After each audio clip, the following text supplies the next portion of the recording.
Hello guys, welcome back to my YouTube channel in new latest topics. ನಾನು ಈ ದಿನ BComನ 6th ಸೆಮಿಸ್ಟರ್ನ ವಿದ್ಯಾರ್ಥಿಗಳಿಗೆ ತುಂಬಾ ಯೂಸ್ಫುಲ್ ಆಗಿರೋ ವಿಡಿಯೋ ಜೊತೆ ಬಂದಿದ್ದೀನಿ. ಸೊ ಇದು ಯಾವ ವಿಡಿಯೋಕ್ಕೆ ಸಂಬಂಧಪಟ್ಟೈತೆ ಅಂತ ನೋಡೋದಾದರೆ, ಇಂಡಿಯನ್ ಅಕೌಂಟಿಂಗ್ ಸ್ಟ್ಯಾಂಡರ್ಡ್ಸ್ 2. ಸೊ ಯಾರೆಲ್ಲರೂ ಇಂಡಿಯನ್ ಅಕೌಂಟಿಂಗ್ ಸ್ಟ್ಯಾಂಡರ್ಡ್ಸ್ ತೊಗೊಂಡಿರ್ತೀರಾ ಅವರಿಗೆ ಈ ವಿಡಿಯೋ ತುಂಬಾ ಯೂಸ್ಫುಲ್ ಆಗಿರುತ್ತೆ. ಇದು ತುಮಕೂರು ಯೂನಿವರ್ಸಿಟಿಯ 6th ಸೆಮಿಸ್ಟರ್ನ ಪ್ರೀವಿಯಸ್ ಇಯರ್ ಕ್ವಶನ್ ಪೇಪರ್ ಆಗಿರುವಂಥದ್ದು. ಸೊ ಈ ಎಕ್ಸಾಮಿನೇಷನ್ನು ಆಗಸ್ಟ್ ಮತ್ತು ಸೆಪ್ಟೆಂಬರ್ 2024 ಆಗಿರುವಂಥದ್ದು. ಈಗ ಯಾರೆಲ್ಲ ಎಕ್ಸಾಮ್ ಬರೀತಾ ಇದ್ದೀರಾ ಅವರಿಗೆ ಇದು ಪ್ರೀವಿಯಸ್ ಇಯರ್ ಕ್ವಶನ್ ಪೇಪರ್ ಅಂತ ಹೇಳ್ಬೋದು. ಸೊ ಈ ವಿಡಿಯೋದಲ್ಲಿ ಏನೆಲ್ಲ ನೋಡ್ಬೋದು ಅಂತ ನೋಡೋದಾದರೆ, Indian accounting standards 2. So previous year question paper ಯಾವ ರೀತಿ ಇತ್ತು, ಮತ್ತು ನಾವು ಯಾವ ರೀತಿ ಸ್ಟಡಿ ಮಾಡಬೇಕು, ಮತ್ತು ನಾವು ಎಷ್ಟು ಚಾಪ್ಟರ್ನ ಓದಬೇಕು, ಯಾವೆಲ್ಲ ಇಂಪಾರ್ಟೆಂಟ್ ಇದೆ ಅಂತ ಈ ವಿಡಿಯೋದ ಎಂಡಲ್ಲಿ ನಾನು ತಿಳಿಸ್ಕೊಡ್ತೀನಿ. ಸೊ ಅಲ್ಲಿವರೆಗೂ ವೆಯ್ಟ್ ಮಾಡಬೇಕಾಗುತ್ತೆ. ಸೊ ಕೊನೆ ಎಂಡ್ವರೆಗೂ ನಾನು ಇಂಪಾರ್ಟೆಂಟ್ ಹೇಳ್ತೀನಿ. ಮತ್ತು ಈ ಪೇಪರ್ನ ನೀವು ಯಾವುದೇ ರೀತಿ ನೆಗ್ಲೆಕ್ಟ್ ಮಾಡೋಕ್ಕೆ ಹೋಗಬೇಡಿ. ಈ ಪೇಪರು ತುಂಬಾ ಮೋಸ್ಟ್ ಇಂಪಾರ್ಟೆಂಟ್ ಅಂತ ಹೇಳ್ಬೋದು. ಸೊ ಬನ್ನಿ ಗೈಸ್, ಈ ವಿಡಿಯೋ ಶುರು ಮಾಡೋಣ. ಈ ವಿಡಿಯೋ ಶುರು ಮಾಡೋಕ್ಕಿಂತ ಮುಂಚೆ ನಮ್ಮ ಚಾನಲ್ನ ಸಬ್ಸ್ಕ್ರೈಬ್ ಮಾಡ್ಕೊಂಡಿಲ್ಲ ಅಂದರೆ ತಪ್ಪದೇ ಸಬ್ಸ್ಕ್ರೈಬ್ ಮಾಡಿಕೊಂಡು ಈ ವಿಡಿಯೋಗೊಂದು ಲೈಕ್ ಕೊಡಿ, ಮತ್ತು ನಿಮ್ಮ ಫ್ರೆಂಡ್ಗಳು ಆದಷ್ಟು ಶೇರ್ ಮಾಡಿ. ಯಾಕಪ್ಪ ಅಂತ ಅಂದರೆ ನಮ್ಮದು BComಗೆ ಸಂಬಂಧಪಟ್ಟಂತೆ ಕ್ವಶನ್ ಪೇಪರ್ಸ್ ಆಗಿರ್ಬೋದು, ನೋಟ್ಸ್ ಆಗಿರ್ಬೋದು, ಸ್ಟಡಿ ಮೆಟೀರಿಯಲ್ಸ್ ಆಗಿರ್ಬೋದು, ಮತ್ತು ನಮ್ಮ ತುಮಕೂರು ಯೂನಿವರ್ಸಿಟಿಗೆ ಸಂಬಂಧಪಟ್ಟಂತೆ ಅಪ್ಡೇಟ್ಸ್ ಆಗಿರ್ಬೋದು, ಪ್ರತಿಯೊಂದು ನನ್ನ ಚಾನಲ್ ಸಿಗ್ತಾ ಇರುತ್ತೆ ಅಂತ ಹೇಳ್ತಾ ಬನ್ನಿ ಗೈಸ್, ಈ ವಿಡಿಯೋ ಶುರು ಮಾಡೋಣ. ಮತ್ತು ನೋಟಿಫಿಕೇಶನ್ ಆನ್ ಮಾಡಿಕೊಂಡು ನೀವು ಇಟ್ಕೊಂಡ್ರೆ ನಾನು ಅಪ್ಲೋಡ್ ಮಾಡಿದ ತಕ್ಷಣ ನಿಮಗೆ ನೋಟಿಫಿಕೇಶನ್ ಮೂಲಕ ಬಂದು ತಲುಪುತ್ತೆ. ಸೊ ಮೊದಲನೇದಾಗಿ ನೀವು ನೋಡೋದಾದರೆ, ಸೊ ಇಂಡಿಯನ್ ಅಕೌಂಟಿಂಗ್ ಸ್ಟ್ಯಾಂಡರ್ಡ್ಸ್ 2 ಇದೆ ಅಲ್ವಾ. ಸೊ ಇದು ನಿಮ್ಗೆ ಆಲ್ರೆಡಿ ಪ್ಯಾಟ್ರನ್ ಗೊತ್ತಿರುತ್ತೆ. ಸೊ MCQ ಕ್ವಶನ್ಸ್ ಇರುತ್ತೆ, 6 ಕ್ವಶನ್ನು, ಅದನ್ನ ಫುಲ್ ಅಟೆಂಡ್ ಮಾಡಬೇಕಾಗಿರುತ್ತೆ. ಮತ್ತು 2 ಮಾರ್ಕ್ಸಿಗೆ ಸೊ 5 ಕ್ವಶನ್ನ ಕೊಟ್ಟಿರ್ತಾನೆ, ಅದರಲ್ಲಿ 3 ಕ್ವಶನ್ ಅಟೆಂಡ್ ಮಾಡಬೇಕಾಗಿರುತ್ತೆ. ಆ್ಯಂಡ್ ದೆನ್ 4 ಮಾರ್ಕ್ಸಿಗೂ ಸಹ 5 ಕ್ವಶನ್ನ ಕೊಟ್ಟಿರ್ತಾನೆ, ಸೊ ಅಲ್ಲೂ ಸಹ 3 ಕ್ವಶನ್ ಅಟೆಂಡ್ ಮಾಡಬೇಕಾಗಿರುತ್ತೆ. ಸೊ ನೆಕ್ಸ್ಟು 12 ಮಾರ್ಕ್ಸಿಗೆ ಸಂಬಂಧಪಟ್ಟಂಗೆ ಸೊ ಇಲ್ಲೂ ಸಹ 5 ಕ್ವಶನ್ನ ಕೊಟ್ಟಿರ್ತಾರೆ, 3 ಕ್ವಶನ್ ಅಟೆಂಡ್ ಮಾಡಬೇಕಾಗತ್ತೆ. ಸೊ ನಾವು ಇಲ್ಲಿ ಕಂಪ್ಲೀಟ್ಲಿ ನಾವು ಥಿಯರಿನೂ ಮತ್ತು ಪ್ರಾಬ್ಲಮೆಟಿಕ್ ಎರಡೂ ಸಹ ನಾವು ಇಲ್ಲಿ ಇಂಡಿಯನ್ ಅಕೌಂಟಿಂಗ್ ಸ್ಟ್ಯಾಂಡರ್ಡ್ಸಲ್ಲಿ ನೋಡ್ಬೋದು. ಸೊ ನೀವಿಲ್ಲಿ ನೋಡೋದಾದರೆ, ಸೊ ಮೊದಲಿಗೆ MCQ ಕ್ವಶನ್ಸ್ ಏನಿದೆ ಅದೆಲ್ಲ ಹೇಳಿ, ಅನಂತರ ನಿಮಗೆ ಯಾವ ಥರ ಟ್ರಿಕ್ಕಿಯಾಗಿ ಯಾವ ಥರ ಬರೀಬೇಕು ಅನ್ನೋದು ನಿಮಗೆ ತಿಳಿಸ್ಕೊಡ್ತೀನಿ. ಬನ್ನಿ ಗೈಸ್, ಈ ವಿಡಿಯೋ ಶುರು ಮಾಡೋಣ. ಸೊ ನೋಡಿ ಗೈಸ್, ಮೊದಲನೇದಾಗಿ ಸೆಕ್ಷನ್ ಪಾರ್ಟ್ 1ನಲ್ಲಿ ಸೊ ಮೊದಲನೇದಾಗಿ Indian accounting standards 113 does not include guidance on fair value measurement for, ಅಂದರೆ ಭಾರತೀಯ ಲೆಕ್ಕಪತ್ರ ಮಾನದಂಡ 113 ನ್ಯಾಯಯುತ ಮೌಲ್ಯಮಾಪನದ ಮಾರ್ಗದರ್ಶನವನ್ನು ಒಳಗೊಂಡಿಲ್ಲ. ಸೊ ಅದಕ್ಕೆ ಆಪ್ಷನ್ನು ಸಹ ಕೊಟ್ಟಿದ್ದಾರೆ ನೋಡಿ. First option investment of equity instrument, next option 2 biological assets, option 3 financial liabilities, option 4 tangible assets. So ಇದಕ್ಕೆ ಆನ್ಸರ್ ನೋಡೋದಾದರೆ, ಸೊ ಟ್ಯಾಂಜಿಬಲ್ ಅಸೆಟ್ಸ್ ಓಕೆನಾ, ಅಂದರೆ ನೋಡಿ ಮೂರ್ತ ಆಸ್ತಿಗಳು, ಟ್ಯಾಂಜಿಬಲ್ ಅಸೆಟ್ಸು ಓಕೆನಾ, ಇದಕ್ಕೆ ಆನ್ಸರ್ ಆಗಿರುತ್ತೆ. So next second question, so MCQನಲ್ಲಿ ನೋಡಿ, under the Indian accounting standards 116 which of the following not key characteristics of a lease, ಅಂದರೆ ಭಾರತೀಯ ಲೆಕ್ಕಪತ್ರ ಮಾನದಂಡ 116 ಪ್ರಕಾರ ಕೆಳಗಿನಗಳಲ್ಲಿ ಯಾವುದು ಗುತ್ತಿಗೆಯ ಪ್ರಮುಖ ಲಕ್ಷಣವಲ್ಲ, ಕ್ಯಾರೆಕ್ಟರಿಸ್ಟಿಕ್ಸ್ ಅಲ್ಲ ಅಥವಾ ಫ್ಯೂಚರ್ಸ್ ಅಲ್ಲ ಅಂತ ಹೇಳ್ತಿದ್ದಾರೆ ನೋಡಿ. ಸೊ ಇಲ್ಲಿ ನಮಗೆ ಬಂದರೆ ಸೊ ಆಪ್ಷನ್ ಕೊಟ್ಟಿದ್ದಾರೆ ನೋಡಿ, control over the use of identified assets, next second option transfer of the ownership of assets of the lease, so next so lessee ಅದು, next option 3 payment of the consideration by the lease, next option 4 defined period of use. So ಇದನ್ನು ಬೇಕಾದ್ರೆ ನೀವು ಸ್ಕ್ರೀನ್ಶಾಟ್ನ ಸಹ ತೊಗೊಬೋದು. So ನೀವು ನೋಡಿ, ಇದಕ್ಕೆ answer ಬಂದುಬಿಟ್ಟು transfer of ownership of the asset to the lessee. So ಅಲ್ಲಿ ಇದು ಕ್ಯಾರೆಕ್ಟರಿಸ್ಟಿಕ್ಸ್ ಆಗಿರೋದಿಲ್ಲ ಲೀಸಿಗೆ, ಅಂದರೆ ಓನರ್ಶಿಪ್ ಅವನು ಅಮೌಂಟ್ ಅಸೆಟ್ನ ಕೊಡ್ತಾನೆ, ಇವನು ಲೀಸಿ ಆಗ್ತಾನೆ ಅಷ್ಟೇ ಸಹ, ಓನರ್ಶಿಪ್ನ ಟ್ರಾನ್ಸ್ಫರ್ ಮಾಡಿದ್ಮೇಲೆ ಸೊ ಅದು ಬರೋದಿಲ್ಲ ಓಕೆನಾ. ಅಂದರೆ ಆಸ್ತಿಯ ಮಾಲೀಕತ್ವವನ್ನು ಗುರುತುದಾರನಿಗೆ ವರ್ಗಾಯಿಸುವುದು, ಆವಾಗ ಲೀಸ್ ಆಗೋದಿಲ್ಲ, ಅವ್ನು ಪರ್ಮನೆಂಟ್ ಅಸೆಟ್ ಆಗಿರುತ್ತೆ. ಇನ್ನು ನೆಕ್ಸ್ಟ್ ಕ್ವಶನ್ ನೋಡೋಣ ಬನ್ನಿ. ಸೊ ನೋಡಿ, the companies leads consolidated which result in eliminations of, ಅಂದರೆ ಕಂಪನಿಗಳ ಕ್ರೋಢೀಕರಣಗಳ ಪರಿಣಾಮ ಡ್ಯಾಶ್ ಅನ್ನು ನಿವಾರಣೆ ಮಾಡುತ್ತದೆ. ಅದಕ್ಕೆ ಆಪ್ಷನ್ನ ಕೊಟ್ಟಿರೋದು ನೋಡಿ, competitions, next option 2 under market, next option 3 large scale productions, option 4 all of the above. So ಇದಕ್ಕೆ ಆನ್ಸರ್ ಬಂದ್ಬಿಟ್ಟು ಏನಪ್ಪ ಅಂತ ನೋಡೋದಾದರೆ, ಸೊ ಕಾಂಪಿಟೇಷನ್ ಇದಕ್ಕೆ ಆನ್ಸರ್ ಆಗಿರುತ್ತೆ. ಅಂದರೆ ಕಂಪನಿಗಳ ಕ್ರೋಢೀಕರಣಗಳ ಪರಿಣಾಮ ಸ್ಪರ್ಧೆಯನ್ನು ನಿವಾರಣೆ ಮಾಡುತ್ತದೆ ಅಷ್ಟೇ, ಕಾಂಪಿಟೇಷನ್ ಕಡಿಮೆ ಆಗುತ್ತೆ ಅಂತ ಹೇಳಿದ್ದಾನೆ. ಇನ್ನು ನೆಕ್ಸ್ಟ್ ಕ್ವಶನ್ ನೋಡೋಣ.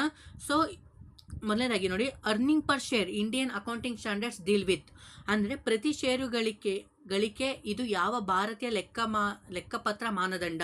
ಅದಕ್ಕೆ ಆಪ್ಷನ್ನ ಕೊಟ್ಟಿದೆ ನೋಡಿ, Indian accounting standards 37, accounting standard 33, accounting standard 34, accounting standards 35. So ಇದಕ್ಕೆ ಆನ್ಸರ್ ಅಂತ ನೋಡೋದಾದರೆ ಅಕೌಂಟಿಂಗ್ ಸ್ಟ್ಯಾಂಡರ್ಡ್ಸ್ 33 ಇದಕ್ಕೆ ಆನ್ಸರ್ ಆಗಿರುತ್ತೆ. Earning per share Indian accounting standards ಇದಕ್ಕೆ ಅಕೌಂಟಿಂಗ್ ಸ್ಟ್ಯಾಂಡರ್ಡ್ 33. ಓಕೆನಾ. ಇನ್ನು ನೆಕ್ಸ್ಟ್ ಕ್ವಶನ್ ನೋಡೋಣ. ನೋಡಿ, which of the following not A types of error, ಅಂದರೆ ಈ ಕೆಳಗಿನವುಗಳಲ್ಲಿ ಯಾವುದು ದೋಷದ ಪ್ರಕಾರವಲ್ಲ, ಅಂದರೆ ಯಾವುದಲ್ಲ ಅಂತ ಹೇಳಿದ ನೋಡಿ. Mathematical error, omissions error, fraud, closing error. ಓಕೆನಾ. ಇದಕ್ಕೆ ನಿಮ್ಗೆ ಆಲ್ರೆಡಿ ಗೊತ್ತಿರುತ್ತೆ, ಫ್ರಾಡ್ ಇದಕ್ಕೆ ಆನ್ಸರ್ ಆಗಿರುತ್ತೆ, ಅಂದರೆ ವಂಚನೆ. ಎರರ್ ಅಂತ ಅಂದರೆ ಏನಾದರೂ ಎರರ್ ಆದರೆ ಅದನ್ನು ಸರಿಪಡಿಸ್ಕೊಬೋದು, ಬಟ್ ಅಂದರೆ ಎರರ್ ಅಂತ ಅಂದರೆ ಗೊತ್ತಿಲ್ಲದಲ್ಲೇ ಆಗುವಂಥ ಮಿಸ್ಟೇಕ್ಸ್ಗಳು. ಫ್ರಾಡ್ ಅಂತ ಅಂದರೆ ನಮ್ಗೆ ಗೊತ್ತಿದ್ರೂ ಸಹ ನಾನು ತಪ್ಪು ಮಾಡಲೇಬೇಕು ಅಂತ ಮಾಡೋದು ಫ್ರಾಡ್ ಅಂತ ಹೇಳ್ಬೋದು. ಇನ್ನು ನೆಕ್ಸ್ಟ್ ಕ್ವಶನ್ನು, ಸೊ ನೋಡ್ಕೊಳ್ಳಿ. ಸೊ ಲಾಸ್ಟ್ ಕ್ವಶನ್ನು MCQನಲ್ಲಿ, the approaches is a measure the fair value according to Indian Accounting Standards 113. ಅಂದರೆ ಭಾರತೀಯ ಲೆಕ್ಕಪತ್ರ ಮಾನದಂಡಗಳ 113ರ ಪ್ರಕಾರ ನ್ಯಾಯೋಚಿತ ಮೌಲ್ಯಮಾಪನವನ್ನು ಅಳೆಯುವ ವಿಧಾನಗಳು. ಅದಕ್ಕೆ ಆಪ್ಷನ್ ಕೊಟ್ಟಿದ್ದಾರೆ ನೋಡಿ, market approach, cost approach, income approach, all of the above. ಇದಕ್ಕೆ ಆನ್ಸರ್ ನಿಮ್ಗೆ ಆಲ್ರೆಡಿ ಗೊತ್ತಿರುತ್ತೆ ಅಂತ ಅನ್ಕೋತೀನಿ. ಆಲ್ ಆಫ್ ದಿ ಅಬೋ ಇದಕ್ಕೆ ಆನ್ಸರ್ ಆಗಿರುತ್ತೆ. ಅಂದರೆ ನಾವು ಮೆಜರ್ಮೆಂಟ್ನ ವ್ಯಾಲ್ಯೂ ಆಫ್ ಅಕಾರ್ಡಿಂಗ್ ಅಂದರೆ ಫೇರ್ ವ್ಯಾಲ್ಯೂನ ಕಂಡುಹಿಡಿಯೋದಕ್ಕೆ ನಾವು ಮಾರ್ಕೆಟ್ ಅಪ್ರೋಚ್ನ ಯೂಸ್ ಮಾಡ್ತೀವಿ, ಕಾಸ್ಟ್ ಅಪ್ರೋಚ್ನ ಯೂಸ್ ಮಾಡ್ತೀವಿ, ಆ್ಯಂಡ್ ಲಾಸ್ಟ್ ಇನ್ ದೆನ್ ಎಷ್ಟು ಇನ್ಕಮ್ ಆಗಿದೆ ಅಂತ ನಾವು ಅಲೋಕೇಶನ್ನ ಮಾಡ್ಕೋತೀವಿ. ಸೊ ಇಷ್ಟು ನಿಮಗೆ MCQ ಕ್ವಶನ್ಸ್ಗೆ ಆಯಿತು. ಸೊ ಇವೆಲ್ಲ ನಿಮಗೆ ಮೋಸ್ಟ್ ಇಂಪಾರ್ಟೆಂಟು. ಓಕೆನಾ. MCQ ಕ್ವಶನ್ಸು ಇದೇ ರೀತಿ ಕೇಳ್ತಾನೆ ಅಂತ ಬರೋದಿಲ್ಲ, ಈ ರಿಲೇಟೆಡಾಗಿ ಕೇಳ್ಬೋದು. ಓಕೆನಾ. ಈಗ ಯಾರೆಲ್ಲ ನಾನು ಯಾವ ಥರ ಓದಬೇಕು, ಯಾವ ಥರ ನಾವು ಸ್ಟಡಿ ಮಾಡಬೇಕು ಅಂತ ನೋಡೋದಾದರೆ, ಸೊ ಮೊದಲನೇದಾಗಿ ನಿಮ್ಮದು ಅಂದರೆ ಒಂದು ಅಂಶ ಹೇಳ್ತೀನಿ ನೋಡಿ. ಒಂದು, ನಿಮ್ಮದು ಯಾವೆಲ್ಲ ಅಂದರೆ ಅಕೌಂಟಿಂಗ್ ಸ್ಟ್ಯಾಂಡರ್ಡ್ಸ್ನ ಕೊಟ್ಟಿದ್ದಾನಲ್ವಾ, ಅವನ್ನ ಕಂಪಲ್ಸರಿ 10ರಿಂದ 15ನ ಅದು ಸಿಲೆಬಸಲ್ಲಿರೋನೇ ಬಯಟ್ ಮಾಡಿಬಿಡಿ, ಮಗ್ಗಪ್ ಮಾಡಿಬಿಡಿ. ಸೊ ಇದು ನಮಗೆ 4 ಮಾರ್ಕ್ಸಿಗೂ ಸಹ ಕೇಳೋ ಚಾನ್ಸಸ್ ಇರುತ್ತೆ, 2 ಮಾರ್ಕ್ಸಿಗೆ ಕೇಳೋ ಚಾನ್ಸಸ್ ಇರುತ್ತೆ. ಕೆಲವೊಂದು ಸಾರಿ 12 ಮಾರ್ಕ್ಸಿಗೆ A B ಅಂತ ಹೇಳ್ಬಿಟ್ಟು 6 ಮಾರ್ಕ್ಸಿಗೂ ಸಹ ಕೇಳೋ ಚಾನ್ಸಸ್ಸು ತುಂಬ ಇರುತ್ತೆ. ಅಲ್ಲಿ ಲಿಸ್ಟ್ ಮಾಡ್ಕೊಂಡು ನೀಟಾಗಿ ಓದ್ಕೊಳ್ಳಿ. ಸೊ ಇನ್ನು ನೆಕ್ಸ್ಟು 2 ಮಾರ್ಕ್ಸಿಗೆ ನೋಡ್ಕೊಳ್ಳಿ. ಸೊ ಅದರಲ್ಲಿ 2 ಮಾರ್ಕ್ಸಿಗೆ ಫಸ್ಟ್ನೇ question, what is A non controlling interest. ಓಕೆನಾ. ಅಂದರೆ ಅನಿಯಂತ್ರಿತ ಹಿತಾಸಕ್ತಿ ಎಂದರೇನು. ನಾನ್ ಕಂಟ್ರೋಲಿಂಗ್ ಇಂಟ್ರೆಸ್ಟ್ ಅಂದರೆ ಏನು ಅಂತ ಅದರ ಮೀನಿಂಗ್ನ ಕೇಳಿದ್ರೆ ಬರೀಬೇಕಾಗತ್ತೆ. Next give the meaning of fair value, ಅಂದರೆ ನ್ಯಾಯೋಚಿತ ಮೌಲ್ಯದ ಅರ್ಥವನ್ನು ನೀಡಿ. ಅಂದರೆ ಮೀನಿಂಗ್ನ ಬರೆದ್ರೆ, ಫೇರ್ ವ್ಯಾಲ್ಯೂದು ಮೀನಿಂಗ್ನ ಬರೆದ್ರೆ ಸಾಕಾಗುತ್ತೆ. ಇನ್ನು next question, what are fraud, ಅಂದರೆ ವಂಚನೆಗಳು ಎಂದರೇನು. ಅಂದರೆ ಫ್ರಾಡ್ ಈಸೆ ಅಂದರೆ ಗೊತ್ತಿರೂ ಸಹ ಮಾಡ್ತಾನಲ್ಲ, ಅಂದರೆ ಅವ್ನು ಮಿಸ್ಅಂಡರ್ಸ್ಟ್ಯಾಂಡಿಂಗ್ ಆಗ್ತಾ ಇರುತ್ತಲ್ವ ಬುಕ್ ಆಫ್ ಅಸೆಂಟ್ಸಲ್ಲಿ, ಗೊತ್ತಿದ್ರು ಮಾಡೋದನ್ನ ಫ್ರಾಡ್ ಅಂತ ಹೇಳ್ತೀವಿ. ಓಕೆನಾ. Next definition. Okay, define revenue ಅಂತ ಹೇಳಿದ್ದಾನೆ, ಅಂದರೆ ಆದಾಯವನ್ನು ವ್ಯಾಖ್ಯಾನಿಸಿ ಅಂತ ಹೇಳಿಬಿಟ್ಟು. ಸೊ ಇದರಲ್ಲಿ ಡಿಫೈನ್ ರೆವಿನ್ಯೂ ಅಂದರೆ ಡೆಫಿನೇಷನ್ ನೀವು ಇಲ್ಲಿ ಬರೀಬೇಕಾಗುತ್ತೆ ರೆವಿನ್ಯೂಗೆ ಸಂಬಂಧಪಟ್ಟಂತೆ. According to okay James Alt ಅಂತ ಅವರು ಬರ್ತಾರೆ, ನಾನು ನೆನಪು, ಇದಕ್ಕೆ ನೋಡ್ಕೊಳ್ಳಿ. ಇನ್ನು next question, what do you mean by preference share. ಓಕೆನಾ. ಅಂದರೆ ಪ್ರಶಸ್ಯದ ಷೇರುಗಳು ಎಂದರೇನು. ಸೊ ಇವು ನಿಮಗೆ 5 ಕ್ವಶನ್ಸ್ ಏನಿದೆಯಲ್ಲ, ಬೇಕಾದ್ರೆ ನೀವು ಒಂದು ಸ್ಕ್ರೀನ್ಶಾಟ್ನ ತೊಗೊಂಡು ನೀವು ಬೇಕಾದರೆ ಓದ್ಕೊಬೋದು. ಓಕೆನಾ. ತೊಗೊಂಡ್ರೆ ಸ್ಕ್ರೀನ್ಶಾಟು. ಓಕೆ. ಸೊ ನಮಗೆ ನಮಗೆ ಥಿಯರಿನೂ ಇಂಪಾರ್ಟೆಂಟ್ ಅಂತಂದರೆ ಹೌದು, ತುಂಬ ಇಂಪಾರ್ಟೆಂಟು. ಕೆಲವೊಂದು ಸಾರಿ ಪ್ರಾಬ್ಲಮೆಟಿಕ್ಕು, ನಮಗೆ ಕೆಲವೊಂದು ಸ್ಟೆಪ್ಗಳು ಗೊತ್ತಾಗಲಿಲ್ಲ, ಒಂದು ಮೆಥಡ್ ಗೊತ್ತಾಗಲಿಲ್ಲ ಅಂತಂದ್ರೂ ಅದರಲ್ಲಿ ತುಂಬ ಚಾನ್ಸಸ್ ಆಗಿ ಮಾರ್ಕ್ಸ್ ಹೊಂಟೋಗುತ್ತೆ. ಬಟ್ ಥಿಯರಿ ಓದಿದರೆ ನಮ್ಮ ಸೇಫರ್ ಝೋನು. ಥಿಯರಿ ಏನೇ ಗೊತ್ತಿದ್ರೂ ಅದು ರಿಲೇಟೆಡ್ ಬರೋದು ನಮಗೆ ಮಾರ್ಕ್ಸ್ ಸಿಗುತ್ತೆ. ಸೊ ಈ ರೀತಿ ಇತ್ತು ನಮಗೆ 2 ಮಾರ್ಕ್ಸ್ಗೆ. ಅದೇ ರೀತಿ 4 ಮಾರ್ಕ್ಸಿಗೆ ಯಾವ ರೀತಿ ಇರುತ್ತೆ ಅಂತ ನೋಡೋಣ ಬನ್ನಿ. ಸೊ ಸೆಕ್ಷನ್ ಬಿನಲ್ಲಿ ಮೊದಲನೇದಾಗಿ 4 ಮಾರ್ಕ್ಸಿಗೆ ಫಸ್ಟ್ನೇ ಕ್ವಶನ್ನೇ ಇಟ್ಟಿದ್ದಾನೆ ನೋಡಿ. What are the steps involved in preparing consolidation balance sheet. ಅಂದರೆ ಕ್ರೋಢೀಕೃತ ಅಡಾವೆ ಪತ್ರಿಕೆಯನ್ನು ಸಿದ್ಧಪಡಿಸುವಲ್ಲಿ ಒಳಗೊಂಡಿರುವ ಹಂತಗಳು ಯಾವುವು. ಅಂದರೆ ನಾವು ಪ್ರಿಪೇರಿಂಗ್ ಕನ್ಸಾಲಿಡೇಟೆಡ್ ಬ್ಯಾಲೆನ್ಸ್ ಶೀಟ್ ಮಾಡ್ತೀವಲ್ವಾ, ಅದಕ್ಕೆ 5 ಸ್ಟೆಪ್ಸ್ ಏನೋ ಬರ್ತವೆ. ಓಕೆ, ಫೇರ್ ವ್ಯಾಲ್ಯೂ ಕಂಡುಹಿಡಿಯೋದಂತೆ. ಓಕೆನಾ. ಅವೆಲ್ಲವೂ ಸಹ ಬರುತ್ತವಲ್ಲ, ಅವು ತುಂಬಾ ಇಂಪಾರ್ಟೆಂಟು ಗೈಸ್. ಓಕೆನಾ. ಅದು ಸ್ಟೆಪ್ಸ್ನ ನೀವು ಇಲ್ಲಿ ಅಂದರೆ ಅದು ಫಾರ್ಮೆಟ್ ಹಾಕ್ಬಿಟ್ಟು ಯಾವ್ಯಾವು ಏನೇನು ಬರುತ್ತೆ ಅಂತ ನೀವು ಬರೆದ್ರೆ ಸಾಕಾಗುತ್ತೆ. ಇನ್ನು ನೆಕ್ಸ್ಟ್ ಕ್ವಶನ್ ನೋಡಿ. So what are the common types of error under section. Okay, and accounting standards 8 explain ಅಂದರೆ ಲೆಕ್ಕಪತ್ರ ಮಾನದಂಡ 8ರ ಪ್ರಕಾರ ಸಾಮಾನ್ಯ ರೀತಿಯ ದೋಷಗಳು ಯಾವುವು ವಿವರಿಸಿ. ಸೊ ನಮಗಿಲ್ಲಿ error, types of error, common ಆಗಿ ಬರುವಂತಹ ಎರರ್ಗಳು ಅಥವಾ ಇಂಡಿಯನ್ ಅಕೌಂಟಿಂಗ್ ಸ್ಟ್ಯಾಂಡರ್ಡ್ಸ್ನ ಪ್ರಕಾರ ನೀವು ಇಲ್ಲಿ ಬರೀಬೇಕಾಗಿರುತ್ತೆ. ಸೊ ಅವನು ಯಾವ್ಯಾವು ಅಂತ ಟೈಪ್ಸಲ್ಲಿ ಬರೆದ್ರೆ ಮತ್ತೆ ಅದನ್ನ ಎಕ್ಸ್ಪ್ಲೇನ್ ಮಾಡಿದ್ರೆ ಸಾಕಾಗುತ್ತೆ. ಅಂದರೆ ನೀವು ಬರೀಬೇಕಾದ್ರೆ ಎರರ್ ಅಂದರೆ ಏನು, ಅದು ಟೈಪ್ಸ್ ಯಾವ್ಯಾವ ಬರ್ತವೆ ಅಂತ ನೀವು ಪಾಯಿಂಟ್ ಹಾಕಿ ಅದನ್ನ ಎಕ್ಸ್ಪ್ಲೇನ್ ಮಾಡಿದ್ರೆ ನಿಮ್ಗೆ ಫುಲ್ ಮಾರ್ಕ್ಸ್ ಸಿಗುತ್ತೆ. ಇನ್ನು ನೆಕ್ಸ್ಟ್ ಕ್ವಶನ್, ಇದು ಮೋಸ್ಟ್ ಇಂಪಾರ್ಟೆಂಟು, ಅದು ಪ್ರಾಬ್ಲಮೆಟಿಕ್ ವೈಸು 4 ಮಾರ್ಕ್ಸಿಗೆ ಕೇಳೋ ಅಂತ ತುಂಬ ಚಾನ್ಸಸ್ ಇದೆ, ಪ್ರಾಬಬಿಲಿಟಿಲಿ 99% ಅಂತ ಹೇಳ್ಬೋದು. ನೋಡಿ, Amrita limited is a borrowed 10 lakh from the Mysuru bank limited with bullet repayment. Okay, bullet repayment of 10 lakh as an annual interest rate of 12% per annum. The company default at the end of the 5th year and therefore the reaching of the repayment beginning 6th year onwards. The company required to pay 13 lakh on the end of the 6th year on one time settlement is a leave default in payment made earlier. Had there been proper payment, Amrita Limited would be required to pay 12,54,000 ಅಂತ ಹೇಳಿದ್ದಾನೆ. ಅಂದರೆ ಏನು ಮಾಡೋಕ್ಕೆ ಹೇಳಿದ್ದಾನೆ, you are the required analyse above arrangement and state how the different amount one of time settlement need to treated. ಅಂದರೆ ನಮಗೆ disclosure of financial statement ಬರುತ್ತಲ್ವಾ, so ಅದರಲ್ಲಿ ಇದು ಬರುವಂಥದ್ದು, ಅದಕ್ಕೊಂದು ಫಾರ್ಮೆಟ್ ಇದೆ, ಅದನ್ನ ನೀವು ನೋಡಿಕೊಂಡು ನೀಟಾಗಿ ಮಾಡ್ಕೊತಾ ಹೋದರೆ ಇದು ಈಸಿನೇ ಆಗುವಂಥದ್ದು. ಇನ್ನು ನೆಕ್ಸ್ಟ್ ಕ್ವಶನ್, ಸೊ ಇನ್ನು ಎಲ್ಲ ಥಿಯರಿನೇ ಇದೆ ನೋಡ್ಕೊಳ್ಳಿ. ಸೊ ಥಿಯರಿಗೆ ಜಾಸ್ತಿ ಫೋಕಸ್ನ ಮಾಡಿ, ಯಾಕಪ್ಪ ಅಂತಂದರೆ ನಾನು ಅವಾಗಲೇ ಹೇಳೋದ್ನಲ್ಲ, ಸೇಮ್ ಅದೇ ಥರ. ಇನ್ನು ನೆಕ್ಸ್ಟ್ ಕ್ವಶನ್ ನೋಡಿ, what are the objectives of Indian accounting standards 113. So explain ಅಂತ ಕೇಳಿದ್ದಾನೆ. ನೋಡಿ, ಭಾರತೀಯ ಲೆಕ್ಕಪತ್ರ ಮಾನದಂಡ 113ರ ಉದ್ದೇಶಗಳು ಯಾವುವು ಮತ್ತು ಅದನ್ನೇ ಎಕ್ಸ್ಪ್ಲೇನ್ ಮಾಡಿ ಅಂತ ಹೇಳಿದ್ದಾನೆ. ಓಕೆನಾ, ಅಷ್ಟೇ. ಸೊ ಇಲ್ಲಿ ನೆಕ್ಸ್ಟ್ ಕ್ವಶನ್ ಅಂದರೆ ಇದಿಷ್ಟೇನೋ ಓದಬೇಕಾ, ಇಲ್ಲಿ ಈ ಸತಿ ಯಾವೆಲ್ಲ ಬರ್ತವೆ ಅಂತ ಹೇಳ್ಬಿಟ್ಟು ನಾನು ಕೊನೆಯದಾಗಿ ಹೇಳ್ತೀನಿ, ಅಂದರೆ ವಿಡಿಯೋದ ಎಂಡಲ್ಲಿ ಹೇಳ್ತೀನಿ. ನೋಡಿ, what does employee benefit include and explain, ಅಂದರೆ ಉದ್ಯೋಗಿ ಪ್ರಯೋಜನಗಳು ಯಾವುದನ್ನು ಒಳಗೊಂಡಿದೆ ಅಥವಾ ವಿವರಿಸಿ ಅಂತ ಹೇಳಿದ್ದಾನೆ ಅಲ್ವಾ. ಎಂಪ್ಲಾಯ್ ಬೆನಿಫಿಟ್ನ ನಾವಿಲ್ಲಿ ಎಕ್ಸ್ಪ್ಲೈನ ಮಾಡಬೇಕು. ಸೊ ಅದು ಮೀನಿಂಗ್ನ ಬರೀಬೇಕು, ಅನಂತರ ಪಾಯಿಂಟ್ಸ್ನ ಬರೆದು ಎಕ್ಸ್ಪ್ಲೇನ್ ಮಾಡಬೇಕಾಗುತ್ತೆ. ಸೊ ಇಷ್ಟು 4 ಮಾರ್ಕ್ಸಿಗಾಯಿತು. ಇನ್ನು 12 ಮಾರ್ಕ್ಸಿಗೆಲ್ಲ ಯಾವ ರೀತಿ ಕೇಳ್ತಾನೆ ಅಂತ ನೋಡೋದಾದರೆ, ಸೊ ಇಲ್ಲಿ ನೋಡ್ತಾ ಇರ್ಬೋದು 12 ಮಾರ್ಕ್ಸಿಗೂ ಸಹ ಥಿಯರಿನ ಕೇಳಿದ್ದಾನೆ. ಸೊ ಇದು ತುಂಬಾ ಇಂಪಾರ್ಟೆಂಟ್.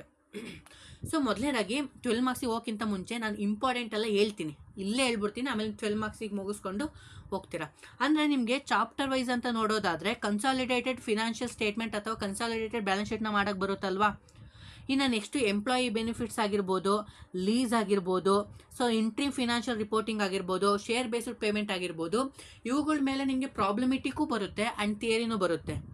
ಇನ್ನು next measurement of accounting policy.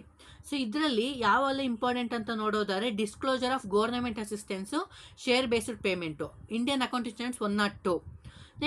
Next accounting reporting from financial instrument. ಪ್ರತಿಯೊಂದು ಚಾಪ್ಟ್ರಲ್ಲೂ ಮೀನಿಂಗು ಡೆಫಿನೇಷನ್ನ ಓದ್ಕೊಳ್ಳಿ. ಮತ್ತು ಅದಕ್ಕೆ ಸಂಬಂಧಪಟ್ಟಂತೆ ಇಂಡಿಯನ್ ಅಕೌಂಟಿಂಗ್ ಸ್ಟ್ಯಾಂಡರ್ಡ್ಸ್ ಇದಾವಲ್ಲ, ಅಂದರೆ ಸುಮಾರು ನಿಮಗೆ ಇಂಡಿಯನ್ ಅಕೌಂಟಿಂಗ್ ಸ್ಟ್ಯಾಂಡರ್ಡ್ಸ್ 110, 19, 116, 33, 102, 34 ಈ ರೀತಿ ನಿಮಗೆ ಇಂಡಿಯನ್ ಅಕೌಂಟಿಂಗ್ ಸ್ಟ್ಯಾಂಡರ್ಡ್ಸ್ ಬರ್ತಾವಲ್ಲ, ಈ ನಿಮ್ಮ ಸಿಲೆಬಸಲ್ಲಿರೋವನ್ನೇ ಒಂದು ಕಡೆ ಬರ್ಕೊಂಡು ಮಗ್ಗಪ್ ಮಾಡಬೇಡಿ. ಮಗ್ಗಪ್ ಮಾಡಿದ್ರೆ ನಿಮಗೆ MCQಗೂ ಹೆಲ್ಪ್ ಆಗುತ್ತೆ, 2 ಮಾರ್ಕ್ಸಿಗೂ ಹೆಲ್ಪ್ ಆಗುತ್ತೆ, 4 ಮಾರ್ಕ್ಸಿಗೆ ಹೆಲ್ಪ್ ಆಗುತ್ತೆ, ಆ್ಯಂಡ್ ದೆನ್ 12 ಮಾರ್ಕ್ಸಿಗೂ ಸಹ ಹೆಲ್ಪ್ ಆಗುತ್ತೆ. ಓಕೆನಾ. ಸೊ ಈ ರೀತಿ ನೆಕ್ಸ್ಟು ಕಾಂಟ್ರಾಕ್ಟ್ ಅಂತ ಬರುತ್ತೆ, ಫೇರ್ ವ್ಯಾಲ್ಯೂ ಮೆಜರ್ಮೆಂಟು. ಸೊ ಇವೆಲ್ಲವೂ ನಿಮಗೆ ತುಂಬಾ ಇಂಪಾರ್ಟೆಂಟು. ಸೊ 12 ಮಾರ್ಕ್ಸಿಗೆ ಯಾವೆಲ್ಲ ಬರುತ್ತಲ್ವ ಅವು ತುಂಬ ಇಂಪಾರ್ಟೆಂಟು. ಈ ವರ್ಷವೂ ಅವೇ ಥರ ರಿಪೀಟ್ ಆಗ್ತವೆ, ರಿಲೇಟೆಡ್ ಆಗಿ ನೋಡ್ಕೊಳ್ಳಿ. ಸೊ ಮೊದಲನೇದಾಗಿ ನಾವು 12 ಮಾರ್ಕ್ಸಿಗೆ ಫಸ್ಟ್ ಕ್ವಶನ್ ನೋಡೋದಾದರೆ, what are the other disclosure to be made under Indian accounting standards 107 disclosure of financial statement explain ಅಂತ ಕೇಳಿದಾನಲ್ವಾ. ನೋಡಿ, ಭಾರತೀಯ ಲೆಕ್ಕಪತ್ರ ಮಾನದಂಡ 107 ಹಣಕಾಸಿನ ಹೇಳಿಕೆಗಳ ಬಹಿರಂಗಪಡಿಸುವಿಕೆ ಅಡಿಯಲ್ಲಿ ಮಾಡಬೇಕಾದ ಇಂತಹ ಬಹಿರಂಗಪಡಿಸುವಿಕೆ ಯಾವುವು ವಿವರಿಸಿ ಅಂತ ಹೇಳಿದ್ದಾನೆ ಅಲ್ವಾ. ಸೊ ಅಂದರೆ ನೀವೇನು ಮಾಡಬೇಕಪ್ಪ ಅಂತಂದರೆ ಇಂಡಿಯನ್ ಅಕೌಂಟಿಂಗ್ ಸ್ಟ್ಯಾಂಡರ್ಡ್ಸ್ 107 ಏನು, ಸೊ 107 ಅಂತ ನೋಡೋದಾದರೆ, ಸೊ ಈ ಡಿಸ್ಕ್ಲೋಜರ್ ಆಫ್ ಫಿನಾನ್ಷಿಯಲ್ ಇನ್ಸ್ಟ್ರೂಮೆಂಟ್ನ ಅದರ ಮೀನಿಂಗ್ನ ಬರೀತೀರಾ. ಸೊ ಮತ್ತು ಅದರ ಟೈಪ್ಸ್ನ ಬರೆದು ಅದರ ಅಡ್ವಾಂಟೇಜಸ್ಸು, ಡಿಸ್ಅಡ್ವಾಂಟೇಜಸ್ಸು, ಮತ್ತು ಅದು ಯಾವ ಥರ ಸ್ಕೋಪ್ನ ಹೊಂದಿರುತ್ತೆ, ಯಾವ ಥರ ಫಂಕ್ಷನ್ನ ಮಾಡುತ್ತೆ. ಸೊ ಇಷ್ಟು ಪಾಯಿಂಟ್ನ ಇದಕ್ಕೆ ಬರೆದ್ರೆ ನಿಮಗೆ ಔಟ್ ಮಾರ್ಕ್ಸ್ ಸಿಗುತ್ತೆ. ಸೊ ಇನ್ನು ನೆಕ್ಸ್ಟ್ ಕ್ವಶನ್ ನೋಡೋಣ. ಸೊ ನೋಡಿ 8ನೇ ಕ್ವಶನ್ನು.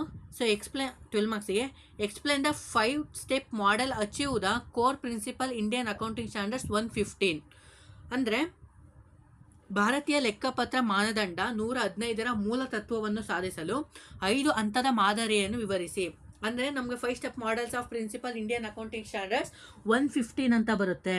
ಸೊ 115 ಅಂತ ನೋಡೋದಾದರೆ ನಮಗೆ revenue from contract with consumers, so ಇದು ಬರುತ್ತೆ. ಸೊ ಇದ್ರ ಬಗ್ಗೆ 5 ಸ್ಟೆಪ್ಸ್ ಬರ್ತವೆ ಮಾಡೆಲಲ್ಲಿ, ಅದನ್ನು ನೀವು ಇಲ್ಲಿ ಎಕ್ಸ್ಪ್ಲೇನ್ ಮಾಡಬೇಕಾಗತ್ತೆ. ಇನ್ನು ನೆಕ್ಸ್ಟ್ ಕ್ವಶನ್ ನೋಡೋಣ. ಸೊ ಬೇಕಾದ್ರೆ ನೀವು ಸ್ಕ್ರೀನ್ಶಾಟ್ನ ತೊಗೊಬೋದು. ಓಕೆ, ಇದನ್ನು ಹೇಳ್ಬಿಡ್ತೀನಿ, ಆಮೇಲೆ ಬೇಕಾದ್ರೆ ನಿಮ್ಗೆ ಅಡ್ಜಸ್ಟ್ಮೆಂಟ್ ಪ್ರಕಾರ ಹೇಳ್ತೀನಿ. ಇದೊಂದು 9ನೇ ಕ್ವಶನ್ನು. ಕನ್ಸಾಲಿಡೇಟೆಡ್ ಬ್ಯಾಲೆನ್ಸ್ ಶೀಟ್ನ ಮಾಡೋಕ್ಕೆ ಹೇಳಿದ್ದಾನೆ ಇಂಡಿಯನ್ ಅಕೌಂಟಿಂಗ್ ಸ್ಟ್ಯಾಂಡರ್ಡ್ಸು ಪ್ರಕಾರ. ಸೊ ಇದನ್ನೊಂದು ಸ್ಕ್ರೀನ್ಶಾಟ್ನ ತೊಗೊಳ್ಳಿ, ಅನಂತರ ಅದು ಒಂದು ಪೇಜಿಗೆ ಬರೋ ಥರ ಸೆಟ್ ಮಾಡ್ಕೊಡ್ತೀನಿ, ಅದು ಸ್ಕ್ರೀನ್ಶಾಟ್ ತೊಗೊಳ್ಳಿರಂತೆ. ಸೊ ಏನು ಕೇಳಿದೆ ನೋಡಿ, from the balance sheet given below prepare the consolidated balance sheet. Next sheet okay A limited and its subsidiary B limited ಅಂತ ಹೇಳಿದ್ದಾನೆ. ಸೊ ಅದರಲ್ಲಿ ನಮ್ಗೆ ಅಸೆಟ್ನ ಕೇಳಿದ್ದಾನೆ, land and building, machinery, furniture. So ಇನ್ನು ನೆಕ್ಸ್ಟು ಅದರಲ್ಲೇ ನೋಡಿ ಇದೊಂದು ಸ್ಕ್ರೀನ್ಶಾಟ್ ತೊಗೊಳ್ಳಿ. ಸೊ ಅದರಲ್ಲಿ 40,000 equity share B limited issue ಮಾಡಿರೋದು. So next stock in hand, debtors, bank balance. Okay, ಇದು ನಮಗೆ ರೆವಿನ್ಯೂ ಆದರೆ ಏನೆಲ್ಲ ಲಯಬಿಲಿಟಿ ಬಂದಿರುತ್ತೆ ನೋಡಿ. So share capital in equity share 10 each. So ಈ next general reserve, profit and loss account, trade creditors. So ಈ ರೀತಿ ಅಸೆಟ್ಸ್ ಆ್ಯಂಡ್ ಲಯಬಿಲಿಟೀಸ್ನ ಕೊಟ್ಟಿದ್ದಾನಲ್ವಾ. ಸೊ ಏನನ್ನ ಕೇಳಿದ್ದಾನೆ ಮೊದಲು ಅದನ್ನ ನೋಡ್ಕೊಳ್ಳಿ. ಅಡ್ಜಸ್ಟ್ಮೆಂಟ್ನ ಕೇಳಿದ್ದಾನೆ. A limited acquired B limited on 31/3/2022 on the date of acquisitions by A limited of the holding 40,000 equity shares B limited the letter company as a undistributed profit and reserves amounting so to 1 lakh, none of which have been distributed since them ಅಂತ ಹೇಳಿದ್ದಾನೆ. So ಇದನ್ನು ಯಾವ ಥರ ಮಾಡಬೇಕು ಬೇಕಾದ್ರೆ ಇದನ್ನ ಸ್ಕ್ರೀನ್ಶಾಟ್ನ ತೊಗೊಂಡು so ನಾನು ಹೇಳೋ ಥರ ಮಾಡ್ಕೊಳ್ಳಿ. ಸೊ ಮೊದಲೇದಾಗಿ ಹೋಲ್ಡಿಂಗ್ ಕಂಪನಿ ಮತ್ತು ಸಬ್ಸಿಡರಿ ಕಂಪನಿ. ಹೋಲ್ಡಿಂಗ್ ಕಂಪನಿ ಬಂದ್ಬಿಟ್ಟು ಎ ಲಿಮಿಟೆಡು, ಬಿ ಕಂಪನಿ ಬಂದ್ಬಿಟ್ಟು ಸಬ್ಸಿಡರಿ ಕಂಪನಿ. ಓಕೆನಾ, ಇಲ್ಲಿ ಏನು ಮಾಡ್ತೀವಿ ಅಂತ ನೋಡೋದಾದರೆ ಹೋಲ್ಡಿಂಗ್ ಕಂಪನಿ ಮತ್ತು ಸಬ್ಸಿಡರಿ ಕಂಪನಿ ರೇಷಿಯೋ ಏನಿದೆ ಅದನ್ನು ನಾವು ಇಲ್ಲಿ ತೊಗೊಬೇಕು. ಅಂದರೆ ನೆಕ್ಸ್ಟು ಹೋಲ್ಡಿಂಗ್ ಕಂಪನಿ ಯಾವಾಗ ತೊಗೊಂಡಿದೆ ಆ ಸಬ್ಸಿಡರಿ ಕಂಪನಿ ನೋಡಿಕೊಂಡು ಫಸ್ಟ್ನೇ step calculation of minority ratio ಮಾಡಬೇಕು. ಕರೆಕ್ಟಾಗಿ ಕೇಳಿಸ್ಕೊಳ್ಳಿ. Next calculation of capital profit. ಆ ವರ್ಷ ಏನೆಲ್ಲ ಅವನಿಗೆ ಲಾಭ ಆಗಿರುತ್ತಲ್ಲ ಅದನ್ನ ಕ್ಯಾಪಿಟಲ್ ಪ್ರಾಫಿಟ್ ಅಂತ ಕರಿತೀವಿ. ಅದಕ್ಕೂ ಸಹ ಫಾರ್ಮೆಟ್ ಬರುತ್ತೆ. ಸೊ ಅದನ್ನ ನೀಟಾಗಿ ನೋಡ್ಕೊಳ್ಳಿ. ಇನ್ನು next step calculation of revenue ಪ್ರಾಫಿಟ್ನ ಕಂಡುಹಿಡಿಬೇಕು. ಅಂದರೆ ಕ್ಯಾಪಿಟಲ್ ಪ್ರಾಫಿಟ್ ಅಂತ ಅಂದರೆ ಆ ಕಂಪ್ನಿ ಬಿಡ್ಕೊಡೋಕ್ಕಿಂತ ಮುಂಚೆ ಏನೆಲ್ಲ ಅರ್ನ್ ಮಾಡಿರುತ್ತಲ್ಲ ಅದನ್ನ ಕ್ಯಾಪಿಟಲ್ ಪ್ರಾಫಿಟ್ ಅಂತ ಕರಿತೀವಿ. ಆ ಕಂಪ್ನಿಯ ತಗೊಂಡಾದ್ಮೇಲೆ ಏನೆಲ್ಲ ಅರ್ನ್ ಮಾಡುತ್ತಲ್ವ ಅದನ್ನ ರೆವಿನ್ಯೂ ಪ್ರಾಫಿಟ್ ಅಂತ ಕರಿತೀವಿ. ಸೊ ಅದರಲ್ಲಿ ಪೋಸ್ಟ್ ಕನ್ಸ್ಟ್ರಕ್ಷನ್ಸು, ಅದರಲ್ಲಿ reserves, P and L account ಎಲ್ಲನೂ ನೀವು ಇದನ್ನು ನೋಡ್ಕೊಳ್ಳಿ. ಇನ್ನು ನೆಕ್ಸ್ಟು 4ನೇ step calculation of minority interest, ಅದನ್ನ ಕಂಡಿಡ್ಕೊಬೇಕು.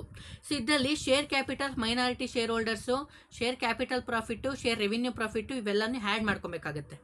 ಇನ್ನು next step, last step calculation of cost of control. So ಇಷ್ಟನ್ನು ನೀವು ಮಾಡಿಕೊಂಡು ಫೇರ್ ವ್ಯಾಲ್ಯೂನ ಕಂಡಿಡ್ಕೊಂಡು ಗುಡ್ವಿಲ್ನ ಎಲ್ಲ ನೋಡಿಕೊಂಡು ಆಮೇಲೆ ಕ್ಯಾಪಿಟಲ್ ಪ್ರಾಫಿಟ್ನ ನೀವು ಇಲ್ಲಿ ಕಂಡುಹಿಡಿಬೇಕು. ಓಕೆನಾ, ಅಲ್ಲಿ ನಿಮಗೆ ಪ್ರಾಫಿಟ್ ಆಗಿದ್ದರೆ ಗುಡ್ವಿಲ್ ಅಂತ ಹಾಕ್ಕೊಬೇಕು, ಲಾಸ್ ಆಗಿದ್ರೆ ರಿಸರ್ವ್ಸ್ ಅಂತ ಹಾಕ್ಕೊಬೇಕು. ಗೊತ್ತಾಯ್ತಲ್ವಾ? ಇದು ಈ ರೀತಿ ಮಾಡುವಂಥ ಪ್ರಾಬ್ಲಮ್ಮು. ಇನ್ನು ನೆಕ್ಸ್ಟು ಅಂತ ನೋಡೋದಾದರೆ ಏನು ಹೇಳಿದ್ದಾನೆ, ಓಕೆನಾ. ಸೊ ಇದು ಸಹ 12 ಮಾರ್ಕ್ಸಿಗೆ ಕೇಳಿರೋದು, ತುಂಬ ಡೆಡ್ ಈಸಿ. ಸೊ ಹುಡುಗರಿಗೆ ಒಳ್ಳೆ ಜಾಕ್ಪಟ್ ಹೊಡೆದಂಗೆ ಇದು ಈ ಕ್ವಶನ್ಗಳು ಬಂದರೆ. A limited entered into a contract of lease with B limited on 1/4/2019. The following information are made available to you. ಅಂದರೆ ಲೀಸ್ಡ್ ಅಸೆಟ್ಸು ಮೆಷಿನರಿ ಕೊಟ್ಟಿದ್ದಾನೆ. Leased period 5 year. Payment term to may the end of the year each year ಅಂತ ಹೇಳಿದ್ದಾನೆ. Interest rate 10%. Next annual lease payment 5 lakh. You are required the computer lease liability for the every year and pass general entries in the book of assessee at the inceptions as per Indian accounting standards 116, assuming that the lease liability for 5 years is 18,95,000.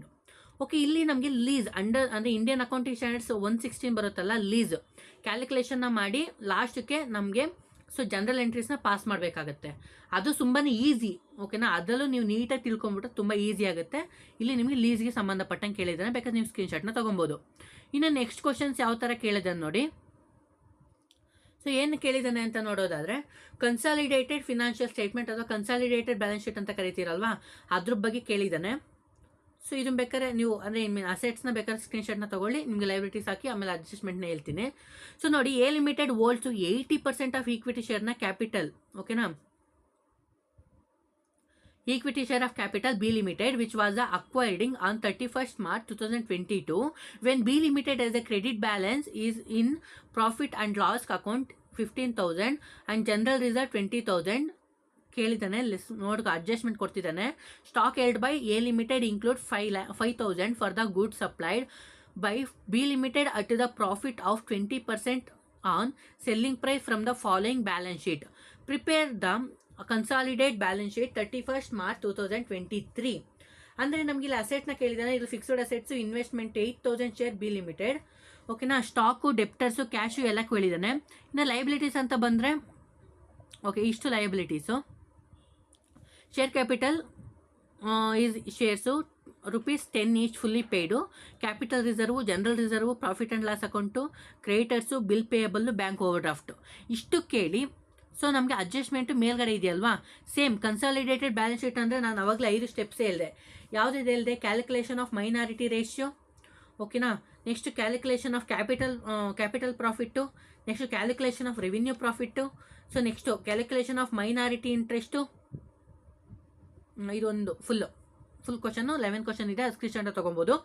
So ಇನ್ನು next calculation of cost of control, minority interest ಆದಮೇಲೆ cost of control, ಇಷ್ಟನ್ನ steps ಹಾಕ್ಬಿಟ್ಟು ನೀಟಾಗಿ ನಿಮಗೆ ಗೊತ್ತಾಗುತ್ತೆ ಎಲ್ಲೆಲ್ಲಿ post ಮಾಡಬೇಕು ಅಂತ. ಗೊತ್ತಾದರೆ ನಿಮಗೆ ಅಟ್ಲೀಸ್ಟ್ ಏನೂ ಬರಲ್ಲ, ಫಾರ್ಮೆಟ್ ಬರುತ್ತೆ. ಫಾರ್ಮೆಟ್ ಬಂದು ಎಲ್ಲೆಲ್ಲೋ ಪೋಸ್ಟ್ ಮಾಡೋಕ್ಕೆ ನನಗೆ ಕೆಲವೊಂದು ಐಟಮ್ಗಳು ಬರ್ತವೆ ಅಂದರೆ ಸಾಕು, 8 ರಿಂದ 9 ಮಾರ್ಕ್ಸ್ ಕಂಪಲ್ಸರಿ ಬಂದೇ ಬರುತ್ತೆ, ಓಕೆನಾ. ಇಲ್ಲಿ ಪಾಸ್ ಆಗೋ ಚಾನ್ಸಸ್ಸು ತುಂಬ ಕಡಿಮೆ ಇರುತ್ತೆ. ಸೊ ಇಷ್ಟು ನಿಮಗೆ ಏನು ನಿಮಗೆ ಇಂಡಿಯನ್ ಅಕೌಂಟಿಂಗ್ ಸ್ಟ್ಯಾಂಡರ್ಡ್ಸ್ 2 ಇದೆಯಲ್ವಾ, ಸೊ ಅದ್ರ ಬಗ್ಗೆ ತಿಳಿಸ್ಕೊಟ್ಟಿದ್ದಾಯಿತು. ಸೊ ಇಲ್ಲಿ ನಾನು ಹೇಳೋದಾದರೆ ಹುಡುಗರಿಗೆ ಏನೆಲ್ಲ ಇಂಪಾರ್ಟೆಂಟ್ ಅಂತ ಅಂದರೆ, ನಾನು ಅವಾಗಲೇ ಹೇಳ್ದಂಗೆ, ಸೊ ಯಾವೆಲ್ಲ ಸಿಲೆಬಸ್ಸಲ್ಲಿ ಬರ್ತಾವಲ್ವಾ ಇಂಡಿಯನ್ ಅಕೌಂಟಿಂಗ್ ಸ್ಟ್ಯಾಂಡರ್ಡ್ಸು, ಸೆಕ್ಷನ್ಗಳನ್ನ ಒಂದು ಕಡೆ ಬರೆದಿಟ್ಕೊಂಡು ಮಗಪ್ನ ಮಾಡಿ, ಮತ್ತು ಪ್ರತಿಯೊಂದು ಚಾಪ್ಟರಲ್ಲಿ meaning, definitions, types, advantages, disadvantages, scopes, functions ಇದ್ದರೆ ಬಯಟ್ ಮಾಡಿ. ಮತ್ತು ಕೆಲವೊಂದು ಡಿಫ್ರೆನ್ಷಿಯೇಷನ್ನ ಕೇಳ್ತಾನೆ. ಈಗ ಕನ್ಸಾಲಿಡೇಟೆಡ್ ಬ್ಯಾಲೆನ್ಸ್ ಶೀಟ್ ಆಗಿರ್ಬೋದು, ಡಿಸ್ಕ್ಲೋಸರ್ ಫಿನಾನ್ಷಿಯಲ್ ಸ್ಟೇಟ್ಮೆಂಟ್ ಆಗಿರ್ಬೋದು. ಸೊ ಇದ್ರ ಬಗ್ಗೆ ನಮಗೆ ಡಿಫ್ರೆನ್ಸ್ನ ಕೇಳ್ಬೋದು, ಅದನ್ನು ನೋಡ್ಕೊಂಡಿರಿ. ಸೊ ಇಷ್ಟನ್ನ ನೋಡಿಕೊಂಡು ಪ್ರಾಬ್ಲಮೆಟಿಕ್ನ ನೋಡ್ಕೊಳ್ಳಿ. ಪ್ರಾಬ್ಲಮೆಟಿಕ್ ಅಂತ ಬಂದರೆ ನಿಮಗೆ ಲೀಸ್ ಬರುತ್ತೆ. ಕನ್ಸಾಲಿಡೇಟೆಡ್ ಬ್ಯಾಲೆನ್ಸ್ ಶೀಟಲ್ಲಿ 2 ಕ್ವಶನ್ಸ್ ಬಂದೇ ಬರುತ್ತೆ ಮಸ್ಟ್ ಆ್ಯಂಡ್ ಶುಡ್ ಆಗಿ. ನೆಕ್ಸ್ಟ್ ಫಿನಾನ್ಷಿಯಲ್ ಸ್ಟೇಟ್ಮೆಂಟ್ ಬಗ್ಗೆ ಬರುತ್ತೆ, ಲೀಸ್ ಬರುತ್ತೆ, ನೆಕ್ಸ್ಟ್ ಕಾಂಟ್ರಾಕ್ಟ್ ಬರುತ್ತೆ. And then next question share based payment, ಇದು ಸಹ ಕೇಳೋ ಚಾನ್ಸಸ್ಸು ತುಂಬ ಇರುತ್ತೆ. ಸೊ ಇಷ್ಟು ನಿಮ್ಮ ಇಂಡಿಯನ್ ಅಕೌಂಟಿಂಗ್ ಸ್ಟ್ಯಾಂಡರ್ಡ್ಸ್ಗೆ ಸಂಬಂಧಪಟ್ಟಂಗೆ ಇಷ್ಟು ಸಾಕು ಓದ್ಕೊಂಡ್ರೆ ನಿಮ್ಗೆ ಆರಾಮಾಗಿ ಎಕ್ಸಾಮ್ನ ಕ್ಲಿಯರ್ ಮಾಡ್ಕೊಬೋದು. So thank you guys, bye, see you. ಮತ್ತೊಂದು ವೀಡಿಯೋಲಿ ಸಿಗುವ. ನೆಕ್ಸ್ಟ್ ವೀಡಿಯೋ ಬಂದುಬಿಟ್ಟು ಸೊ ನಾನು ಇನ್ವೆಸ್ಟ್ಮೆಂಟ್ ಮ್ಯಾನೇಜ್ಮೆಂಟ್ನ ಬಗ್ಗೆ ತಿಳಿಸ್ಕೊಡ್ತೀನಿ. So thank you guys, bye, see you. ಮತ್ತು ಎಲ್ಲ ವೀಡಿಯೋಗಳ್ನು 6th ಸೆಮಿಸ್ಟರ್ಗೆ ಸಂಬಂಧಪಟ್ಟಂಗೆ ಅಪ್ಲೋಡ್ ಮಾಡ್ತೀನಿ. ನನ್ನ ಚಾನಲ್ ಸಬ್ಸ್ಕ್ರೈಬ್ ಮಾಡಿಕೊಂಡು ನಿಮ್ಮ ಫ್ರೆಂಡ್ಗಳಿಗೂ ಆದಷ್ಟು ಶೇರ್ ಮಾಡಿ ಅಂತ ಹೇಳ್ತಾ thank you guys, bye, see you. ಮತ್ತೊಂದು ವೀಡಿಯೋ ಸಿಗುವ.